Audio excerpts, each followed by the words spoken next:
Banyak orang yang kelilit hutang pinjol dan mencoba galbay, lalu mereka berhasil melewatinya. Dan banyak juga yang mencoba galbay tapi tidak tahu triknya. Ini adalah 5 trik cara berhasil galbay dari semua orang yang sudah berhasil galbay. Buat kalian yang saat ini masih mencoba galbay dan kalian yang masih takut untuk galbay pinjol, saya akan sharing dan membagikan tips pengalaman pribadi saya dan juga pengalaman orang-orang di sekeliling saya yang sudah galbay dan juga dari para mantan DC-DC pinjol yang saat ini masih aktif atau sudah tidak bekerja lagi di kantor pinjol. Simak sampai habis dan jangan di skip agar kalian benar-benar memahaminya.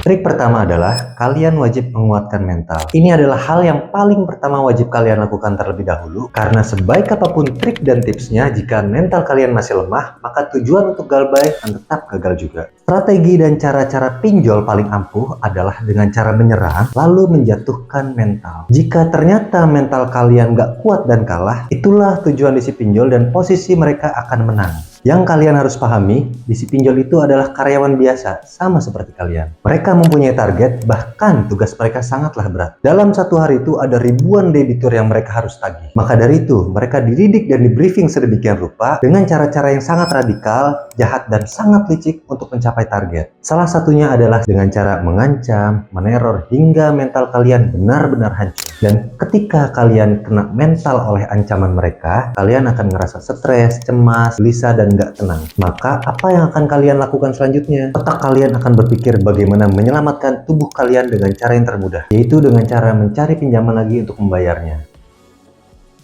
Karena hanya itu jalan satu-satunya yang ada di pikiran kalian. Inilah fase di mana kalian melakukan gali lubang, tutup lubang. Siklusnya akan seperti itu berulang hingga hutang kalian terus penuh. Jadi itulah tujuan para DC pinjol untuk menjebak kita dalam lingkaran setan ini. Sekali lagi, kuatkan mental kalian sekeras-kerasnya. Ingat teman-teman, semakin kalian galbay, maka perusahaan pinjol bakalan terus rugi. Trik selanjutnya, hapus kontak atau nomor kalian. Ketika kalian memutus kontak dari mereka, entah dari WA, telepon, ataupun email, maka mental kalian akan merasa lebih tenang. Tapi jika kalian belum bisa menghapus nomor HP karena ada beberapa hal penting, minimal kalian jangan hiraukan lagi kontak dari mereka atau jangan pernah membaca chat dari para DC-DC itu. Jika kalian sudah terlanjur membacanya, maka percayalah itu hanyalah pesan yang gak ada artinya. Kalian bayangkan, dalam satu hari mereka punya ribuan kontak, apakah mereka akan mengetik satu-satu chat tersebut? Tidak, mereka hanya copy paste dari chat itu ke chat lain. Mereka dikejar target dan waktu pembayaran dan harus melakukannya dengan cepat, yaitu dengan cara yang tadi, mengcopy paste chat tersebut. Jadi yakinlah chat itu didesain hanya untuk orang-orang yang mata dan pikirannya masih tertutup saja. Tapi untuk kalian yang pikirannya terbuka, maka chat ini hanya seperti spam dan bukan menjadi suatu hal yang berdampak buruk bagi kalian. Tips ketiga, jujur dan terbuka. Bersikaplah terbuka dengan lingkungan sekitar, terutama dengan orang-orang yang kalian jadikan kontak darurat. Coba kalian datang ke orang tua kalian, pasangan kalian, ajak bicara pelan-pelan. Jelaskan semuanya dari awal, kenapa ini bisa terjadi sama kalian. Saya yakin mereka akan lebih menerima dan mengerti kalian ketika kalian jujur dari awal, dibanding mereka harus tahu dari pihak lain. Seperti datang DC pinjol, ataupun dapat chat dari DC pinjol itu sendiri. Lebih baik tahu di awal daripada terlambat. Tapi percaya deh, itu cuma ketakutan kalian aja, karena kalian nggak tahu apa yang terjadi setelah itu. Justru dengan mereka semua mengerti kondisi kalian dan mengerti juga cara menghadapinya, percaya deh, kalian akan mendapatkan dukungan dari mereka dan mereka akan berbalik melindungi kalian. Banyak kasus suami atau istri pinjam diam-diam, lalu ketakutan pasangannya tahu, akhirnya gali lubang tutup lubang. Nah, itu yang bakal semakin berat. Kalau kontak darurat kalian adalah pasangan atau orang tua, jujurlah. Katakan apa adanya biar tidak jadi beban mental kalian sendiri. Bahkan kalau kontak darurat yang kalian jadikan adalah tetangga, sebaiknya bicarakan baik-baik. Supaya kalau mereka dihubungi DC, mereka sudah paham situasinya. Tips keempat, perihal BI checking atau credit score. Kalau kalian sudah telat bayar, otomatis data kalian sudah masuk daftar hitam. Itu resiko yang memang harus diterima. Jadi jangan terlalu dipikirin, karena semakin kalian pikirin, kalian makin stres. Anggap saja itu konsekuensi yang harus kalian hadapi. Dan itu semua udah nggak akan ada artinya. Kalian mau apa sih? Kredit motor, handphone, rumah, mobil. Coba pikir deh. Kondisi kalian aja sekarang lagi kekurangan. Masa kalian mau cicil barang-barang lagi sih? Kalian harusnya fokus cari pendapatan dari tempat lain. Sudah cukup pelajaran hutangnya. Kalian harus tatap ke depan.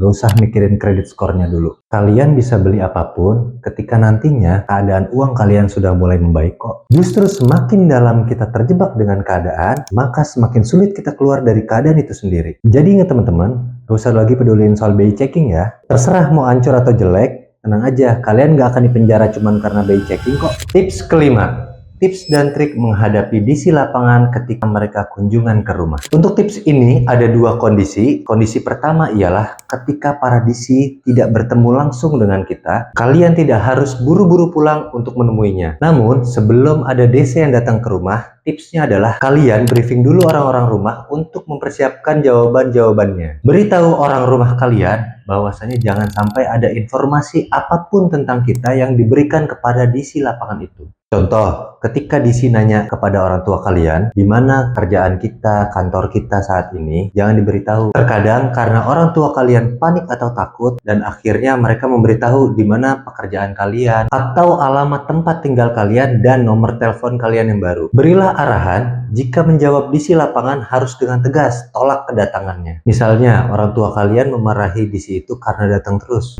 Informasikan bahwa orang tua kalian itu sangat terganggu. Hal ini dilakukan karena supaya DC lapangan tidak ada harapan lagi untuk bertemu dengan kalian. Jangan berikan DC masuk satu langkah pun ke dalam rumah kalian, karena itu sudah masuk wilayah hukum, yaitu tindak pidana. Masuk ke wilayah privasi orang secara paksa dan tidak berizin. Kalian bisa melaporkan tindakan tersebut ke kepolisian. Kondisi kedua, jika posisi kalian tidak sengaja bertemu dengan DC lapangan, mau tidak mau, suka tidak suka, kalian harus temui. Tipsnya ingat, kalian jangan terprovokasi oleh perkataannya, karena kata-katanya pasti akan sangat menjengkelkan. Katakan saja apa yang sebenar-benarnya terjadi pada kalian. Sudah tidak kerja lagi kah? Atau memang lagi benar-benar nggak punya uang dan udah nggak sanggup buat bayar? Beritahu aja seperti itu. Ingat juga, jangan mau sedikit pun buat perjanjian ataupun kesepakatan dengan para DC lapangan. Ingat itu, karena kita nggak akan pernah tahu apa maksud dari isi perjanjian itu. Jika kalian ingin tetap aman dan lebih tenang dari hutang pinjol, kalian wajib lakukan dulu 5 hal tadi yang sudah saya jelasin. Ini tips dan trik yang sudah berhasil dipakai sama orang-orang yang sudah berhasil galbay dan juga dari para mantan DC-DC pinjol. Stop gali lubang tutup lubang ya teman-teman. Mau seyakin apapun kalian bisa bayar, percayalah itu cuma ilusi pikiran kalian aja. Karena pikiran kalian belum terbuka dan mencoba defense atas kesalahan yang kalian lakukan sendiri. Sampai kapanpun hutang kalian gak akan pernah lunas jika kalian terus seperti itu. Bunga dan biaya-biaya lainnya akan terus bertambah dan tiada kata lain selain stop pembayaran dan perbaiki keuangan. Jangan sampai juga harta benda kalian terkuras karena pinjol-pinjol yang telah kalian gunakan itu. Saya doakan mudah-mudahan teman-teman dilancarkan rezekinya dan juga dimudahkan selalu. Dimudahkan pikirannya untuk melalui semua beban, mampu melewati secepat mungkin dan terus gunakanlah akal sehat.